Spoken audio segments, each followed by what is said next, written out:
नमस्कार, मैं कुमार रविंद्र। दोस्तों, अभी हम बैठे हैं मखदूमपुर के राजद विधायक सतीश दास जी के साथ। ये अभी भोजपुर के दौरे पर हैं।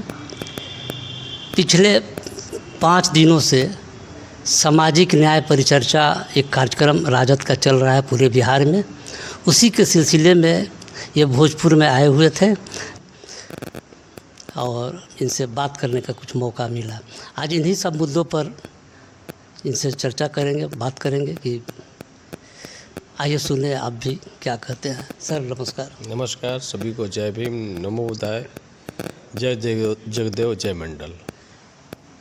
सर, अभी आप सामाजिक न्याय परिचर्चा एक कार्यक्रम राजद का चल रहा है। आप 4-5 सभाओं को संबोधित कर चुके हैं। इसमें आपका फीडबैक क्या मिल रहा है? देखिए, सामाजिक न्याय परिचर्चा राष्ट्रीय जनता दल का एक अपना सांगठनिक और इंटरनल प्रोग्राम चल रहा है, जो हम अपने बूथ लेवल तक के वर्कर को हम प्रशिक्षित करने का काम कर रहे हैं। उसमें बिहार में टोटल 24 टीमें बनी हैं। प्रत्येक टीम में 4 से 5 सीनियर और युवा राजद या सभी वर्गों से मिलकर सामाजिक समीकरण को ध्यान में रख कर के टीम बनाई गई है, और जिसमें सीनियर विधायक हैं, पूर्व मंत्री हैं, वर्तमान विधायक हैं, और सब लोग अपने एक टीम को कम से कम 10 विधानसभा क्षेत्र में जाकर के 5 तारीख से लेकर 14 तारीख के बीच में सामाजिक परिचर्चा करना है। सामाजिक न्याय पे एक कार्यक्रम चल रहा है। आज 5वां दिन समाप्त हुआ, मतलब कि 5 विधानसभा ख़त्म हो गया। आज छठा दिन हो गया और 6 हो गया, अब 4 और बचे हैं। तो 2 हमारा अभी भोजपुर ज़िले का 2 विधानसभा बचा है, और उसके बाद आज छठा, तो कल 7वां एक विधानसभा, और 3 हमारा रोहतास का में जो ज़िले में पड़ता है सो बचा है। तो इस तरीके से सबसे मेन चीज़ इसमें बात है कि जब हम सामाजिक न्याय की बात करते हैं तो आज़ादी के लगभग 78 साल बाद भी आज हमें सामाजिक न्याय पे बात करनी पड़ रही है। उसके बावजूद 2014 से इस देश में एनडीए की सरकार है, जिसने अपने शासनकाल को अमृतकाल घोषित कर रखा है। तो यदि हम विश्लेषण करें, पिछले लगभग 20 साल में 18 साल से ज़्यादा नीतीश कुमार जी की सरकार रही एनडीए के साथ में, और बीच में 2 बार सरकार बनी छोटे अल्प अवधि के लिए, वो महागठबंधन के साथ में राष्ट्रीय जनता दल जिनके सहयोगी रहे। लेकिन सबसे बड़ा चीज़ है कि आज 78 साल बाद भी हमको सामाजिक न्याय पर चर्चा करनी पड़ रही है। सामाजिक गैर बराबरी को हम उस पर बात कर रहे हैं, तो कहीं न कहीं आज सामाजिक न्याय की धारा जो अंबेडकर, फूले पेरियार, लोहिया, कर्पूरी, कमानवर, काशीराम, जगदेव प्रसाद, ये तमाम लोगों ने जो जिस धारा को आगे बढ़ाया था, वो धारा हाल के दिनों में कूंद हुआ है। विगत 1 दशक की बात करें तो कूंद हुआ है। आज आप देखिएगा कि प्रधानमंत्री अपने कहते हैं कि भाई हम अति पिछड़ा के बेटा है। प्रधानमंत्री कहते हैं कि हम 27 मंत्री पिछड़ी जाति के लोगों को बनाया। लेकिन क्या देश के कोई भी व्यक्ति बता सकता है कि किनके पास क्या मंत्रालय है? क्या रेल मंत्री को रेलवे के बारे में कोई निर्णय लेने का अधिकार है? क्या कपड़ा मंत्री यदि गिरिराज सिंह जी को बनाया गया, तो क्या बिहार में कपड़े उद्योग में, कपड़े इंडस्ट्रीज़ में, जो भागलपुर अपने आप में, भागलपुर या गया का मानपुर पूरी दुनिया में कपड़े के लिए प्रसिद्ध है, क्या यहाँ पर टेक्सटाइल इंडस्ट्री खुला, कोई टेक्सटाइल पार्क खुला? तो कपड़ा मंत्री एक्चुअली में, कपड़ा मंत्री तो नाम के हैं, लेकिन उनका काम लफड़ा मंत्री है, ठीक है, और लफड़ा फैलाना काम रहा। उसी तरीके से आप फूड प्रोसेसिंग मिनिस्टर हैं हमारे चिराग पासवान जी, रामविलास पासवान जी के सुपुत्र हैं। जिस जगह से वो जीत के गए हैं, हाजीपुर, पूरा केले का खेती वहाँ होता है। क्या कोई उन्होंने फूड प्रोसेसिंग पार्क बनाया? सवाल है, एक भी नहीं बनाया। तो आखिर बिहार से इतनी बड़ी संख्या में 2014 में भी आपने देखा कि 40 में से 39 सीटें मिला। आप देखें कि 2019 में भी आप देखें कि उसमें भी लगभग 32 सीटें मिली। 39 हाँ, पहले 32 फिर 39 और अब फिर से 30 सीटें मिली। इतनी भारी संख्या, मतलब केंद्र की सरकार बनाने में बिहार का सबसे बड़ा योगदान है। तो बिहार जो आर्थिक रूप से, सामाजिक रूप से जो पिछड़ा हुआ राज्य है, उसके लिए इनके पास कोई ब्लूप्रिंट नहीं है। और बिहार ने जो 17 महीने की सरकार जो जाति आधारित गणना करवाई, जो बिहार 1931 के बाद अनुसूचित जाति की गणना होती थी, धार्मिक आधार पर गणनाएँ होती थी, लेकिन जातीय आधार पर गणना नहीं होता था, उसका प्रकाशन नहीं होता था। लेकिन बिहार ने जातीय आधारित गणना करवाया भी, उसका प्रकाशन भी किया। प्रकाशन कराने के बाद आप देखें कि 65% तक के SC ST OBC का आरक्षण के दायरे को बढ़ाया। उस आरक्षण के दायरे को 49% से बढ़ा के 65% तक किया गया। लेकिन किन लोगों ने इसको रोका? वही जो अपने आप को अति पिछड़ा प्रधानमंत्री कहते हैं, वो राज्य में भी रोकने का काम किए। और जब सुप्रीम कोर्ट में मामला गया तो अपना सॉलिसिटर जनरल तुषार मेहता को किसने खड़ा किया? जो सरकार का है, इस आरक्षण के खिलाफ में। तो भाई पिछड़ों को, अति पिछड़ों को, दलितों को अगर आरक्षण का लाभ दिया जाता तो उनके अंदर और सामाजिक बदलाव होता, उनकी आर्थिक तरक्की होती, शैक्षणिक तरक्की होती। मतलब कि अभी 49 लोग SC ST OBC 90% के लोगों का भागीदारी है, वो बढ़ कर के 65 लोगों की भागीदारी हो जाता।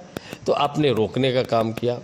और जब हम सामाजिक न्याय जब बात करेंगे तो सामाजिक न्याय पर बात करेंगे तो सामाजिक अन्याय जो हुआ उस पर भी बात करना होगा।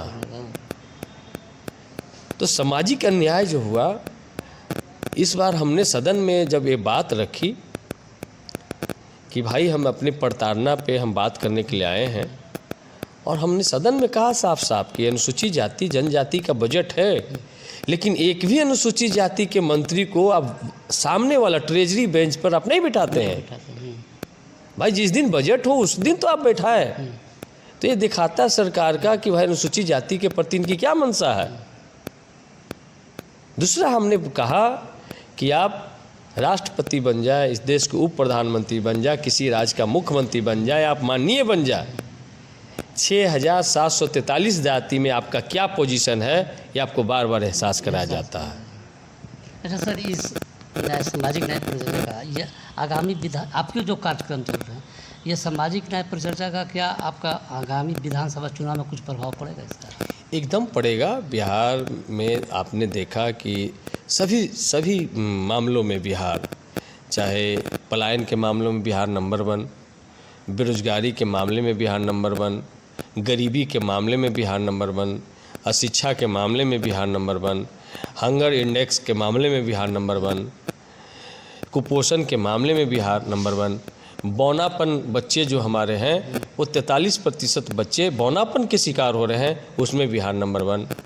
जो हमारी मदर हैं वो एनीमिक हो रही हैं, खून की कमी से पीड़ित हैं, उसमें बिहार नंबर 1। तो भाई क्या हम पीछे से नंबर 1? तो ये जो अभी जातीय आधारित गणना हुआ उसमें 96 लाख परिवार को चिन्हित किया गया जिनकी आय 6,000 रुपये से कम है प्रति माह। तो कौन लोग हैं?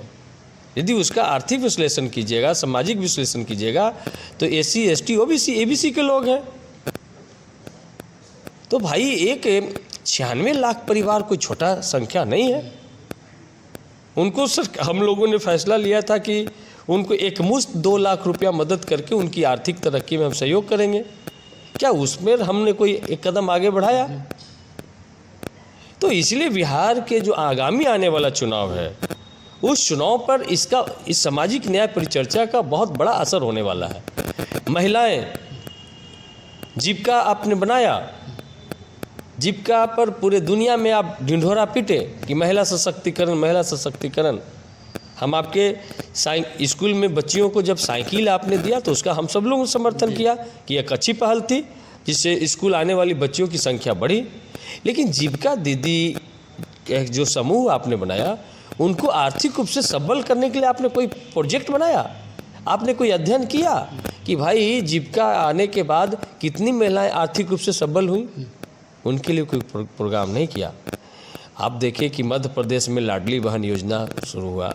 आप देखें कि हमारे बगल के झारखंड में मैया सम्मान योजना शुरू हुआ, 1000 रुपये से हुआ। चुनाव में गारंटी मांगा कि भाई आप फिर से मुझे मेरी सरकार बनाइए तो हम उसको 2500 रुपया करेंगे। और झारखंड में महिलाओं को 2500 रुपया मिल रहा है उनका आर्थिक तरक्की के लिए, उनके सम्मान के लिए।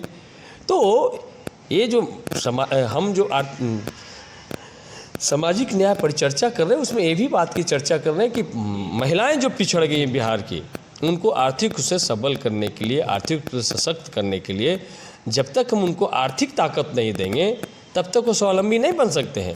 तो उनको 2500 रुपया प्रति माह हम राष्ट्रीय जनता दल महागठबंधन की सरकार बनती है तो हम देंगे। ये बातें हम रूट लेवल पर जाकर बताने का काम कर रहे हैं। हमें बात बताने का काम कर रहे हैं कि भाई सामाजिक सुरक्षा पेंशन, वृद्धा पेंशन किनको ज़रूरत है? अनुसूचित जाति, जनजाति, ईबीसी, ओबीसी के लोग।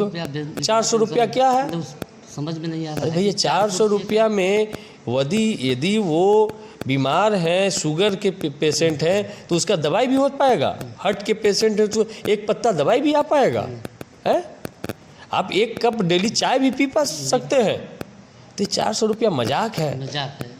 ये मजाक उड़ाया जा रहा है बुजुर्गों का, निःशक्त लोगों का है। आप मजाक उड़ा रहे हैं। तो हमने कहा कि भाई हमारी सरकार आएगी तो सामाजिक न्याय हम करेंगे, और सामाजिक न्याय बगैर आर्थिक न्याय के नहीं हो सकता है। तो इसके लिए हम उनको 400 से बढ़ा के हम 1500 रुपया, 50 रुपया पर डे अगर दिया जाएगा तो उससे वो कम से कम 250 ml दूध पी सकते हैं, कम से कम कुछ फ्रूट्स वो खा सकते हैं, कम से कम वो एक पत्ता दवाई खरीद सकते हैं। तो उनके आर्थिक तरक्की में, उनको स्वस्थ रहने में, उनके सम्मान में कुछ सहयोग होगा। तो ये काम हम सब लोग करने जा रहे हैं। और अब सामाजिक न्याय पर जब हम बात करते हैं तो हमने तो कहा साफ साफ, सदन में भी आप लोगों ने सुना कि आज जो देश और भारत की स्थिति बना दी गई है, हमने कहा कि महोदय ये भारत जिस देश में हम रहते हैं, हमने कहा कि पत्थर भी दूध पीते हैं, पानी में दूध बहाते हैं, और मेरे बच्चे भूखे पेट जोड़ जोड़ चिल्लाते हैं। ये हालात है। हम किस तरफ देश को लेके जाना चाहते हैं? अच्छा, जब जिस तरह से लोकसभा चुनाव में इंडिया गठबंधन की जो सामाजिक मतलब समन्वय देखा गया था, जिसके चलते आज जहाँ से सुदामा जी जीते या शाहबाद रेंज में इंडिया महागठबंधन के जितने सांसद सब जीत गए, लेकिन इस सामाजिक परिचर्चा का जो कार्यक्रम, इसमें सामाजिक समन्वय दिखाई नहीं पड़ रहा। कैसे नहीं दिखाई पड़ रहा? सभी वर्ग के लोग हैं। और इसमें यदि देखिएगा तो हमारी ही टीम में यदि भाई वीरेंद्र हैं तो उसी में अनुसूचित जाति से आने वाले सतीश दास हैं।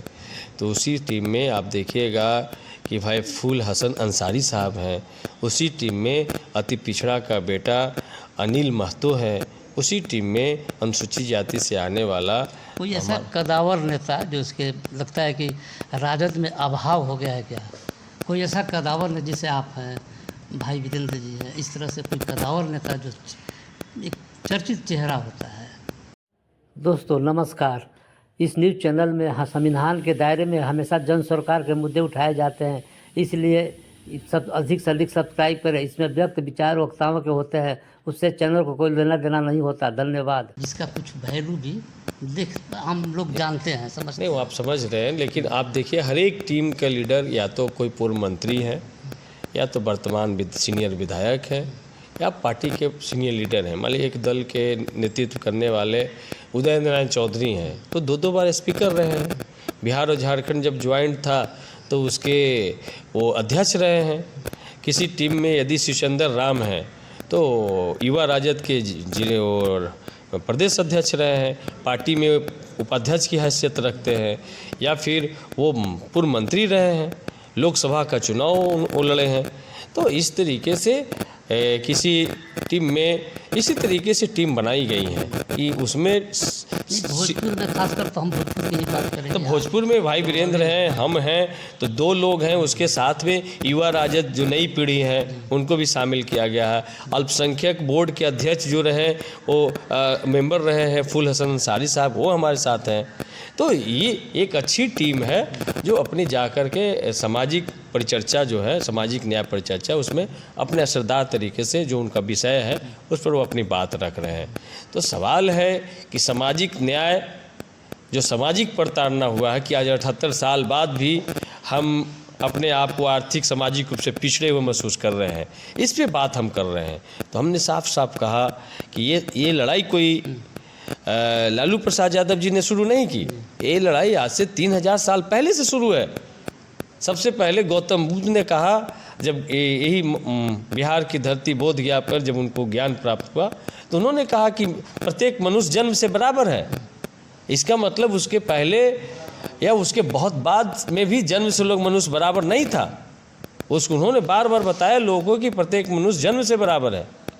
उसके बाद आप देखेंगे तो संत कबीर ने इस पर कितना प्रहार किया, संत रैदास ने इस पर कितना प्रहार किया, जात पात पर उन्होंने प्रहार किया।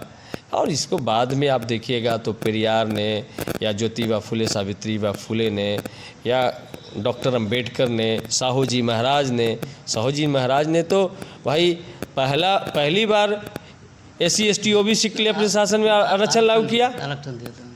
सब पहली बार उन्होंने जनगणना करवाई।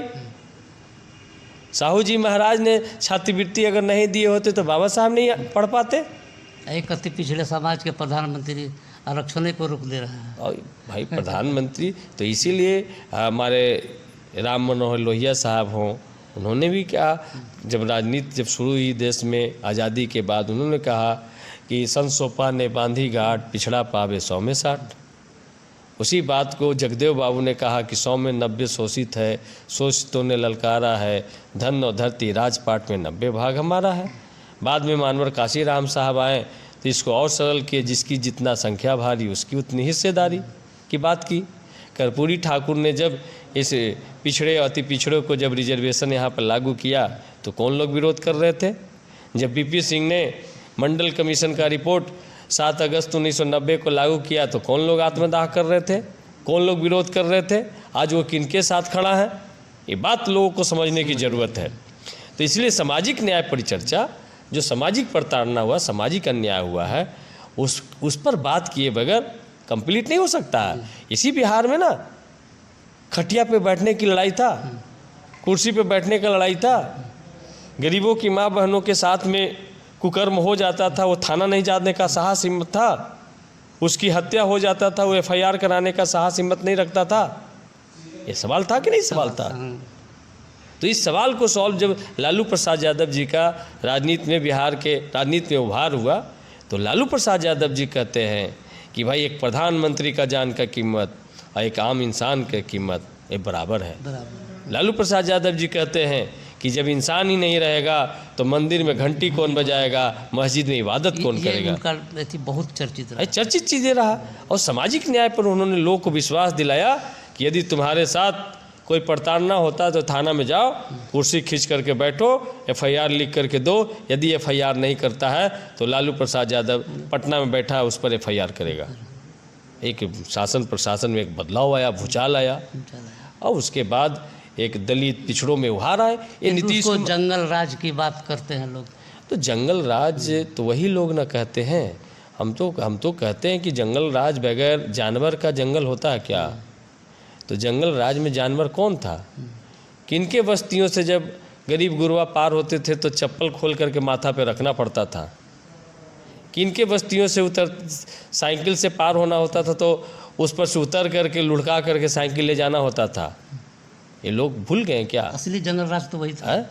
डोली जो रखवा ली जाती थी, किसी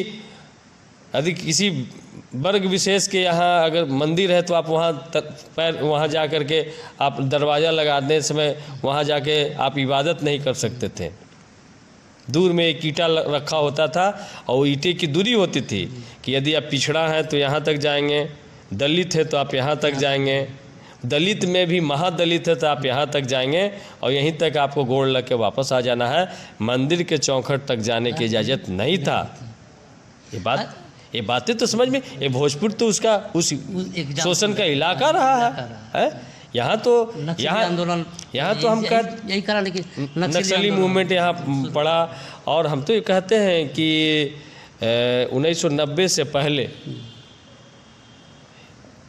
ये नारा था आरा में कि आरा जिला घर बा, घर घर में डर बा। और 90 के बाद जब लालू यादव मुख्यमंत्री बने तो यही नारा बदल गया कि आरा जिला घर बा, कौन बात के डर बा। ये परिवर्तन ये लोग महसूस कर रहे हैं। लोग नया कपड़ा नहीं पहन सकते थे। यदि नया कपड़ा पहनते तो सिगरेट और बीड़ी से पूरा बदन जार दिया जाता था कि तुम नया कपड़ा पहनेगा। डब्लू बबलू नाम लेने पर भी लोग, अरे अच्छा नाम नहीं रख सकते थे। हाँ।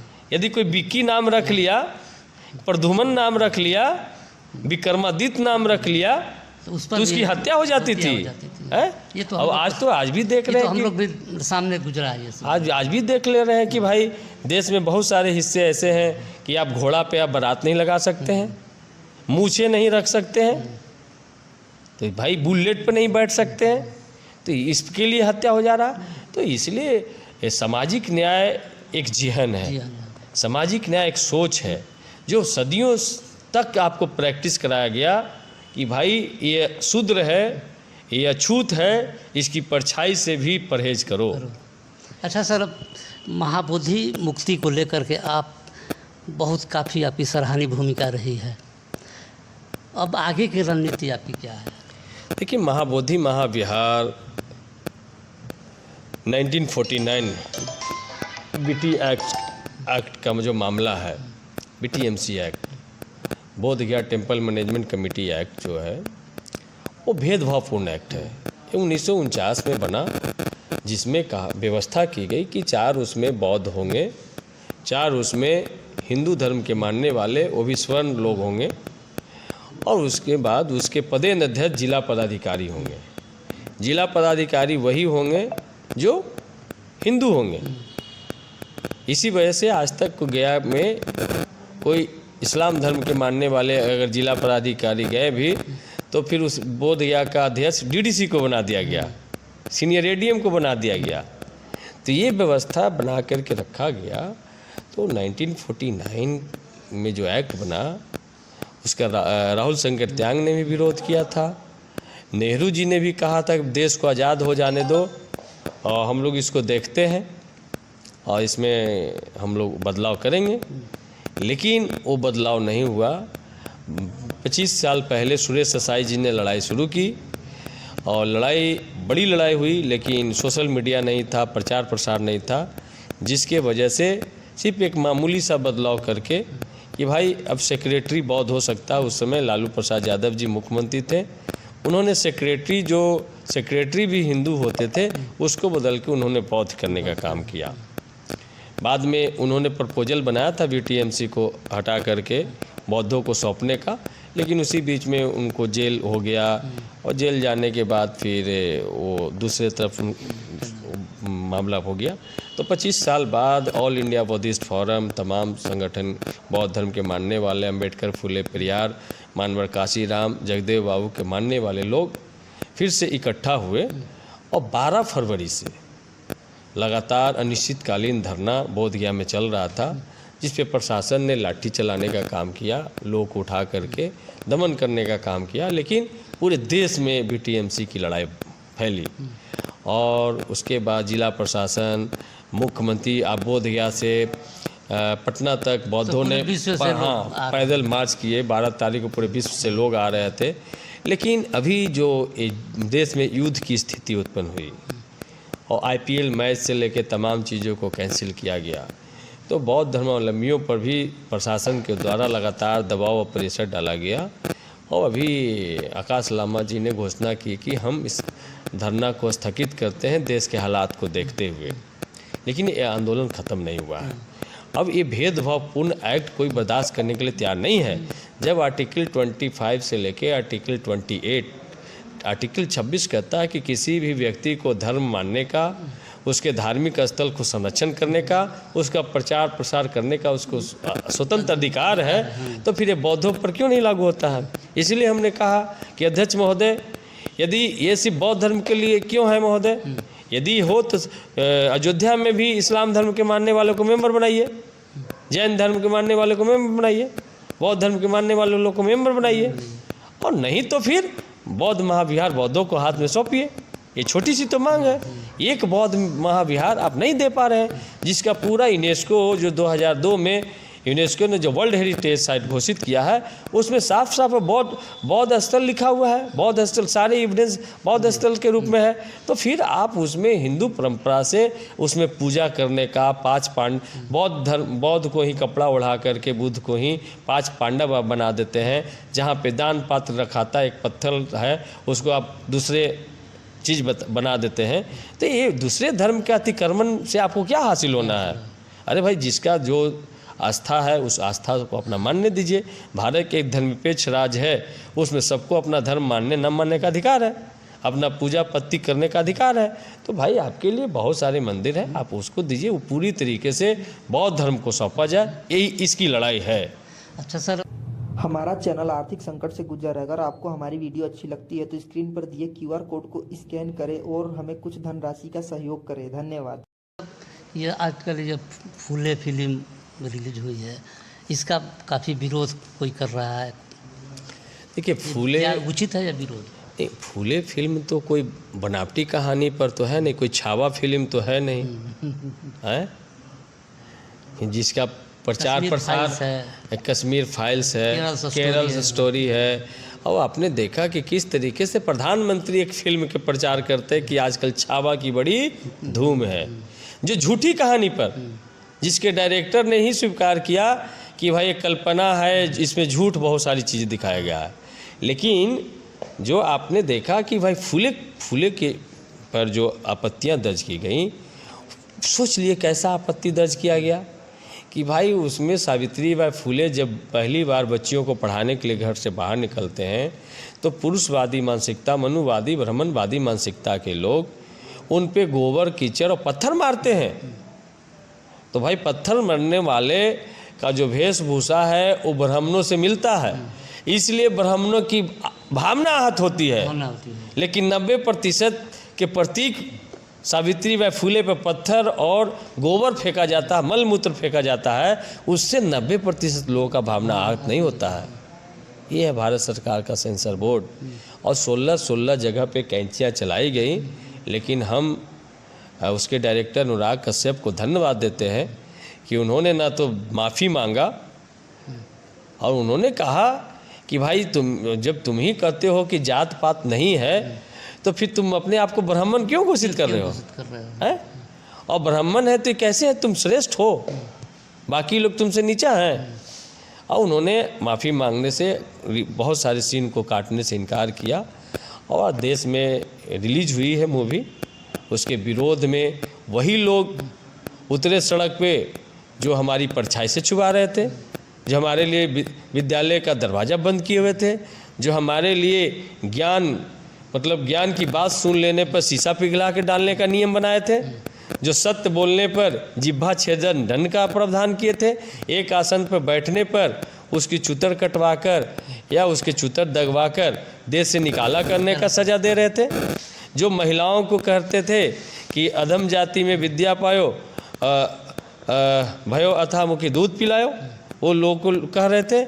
या फिर महिलाओं के लिए कह रहे थे कि भाई यदि विधवा हो जाए तो उसको बाल मुड़वा करके और उजला वस्त्र धारण करके घर के सबसे अंधेरे कमरे में रहना चाहिए। स्तन टैक्स भी, हाँ, उन्होंने भाई उनके तो बदन ढकने पर टैक्स लिया।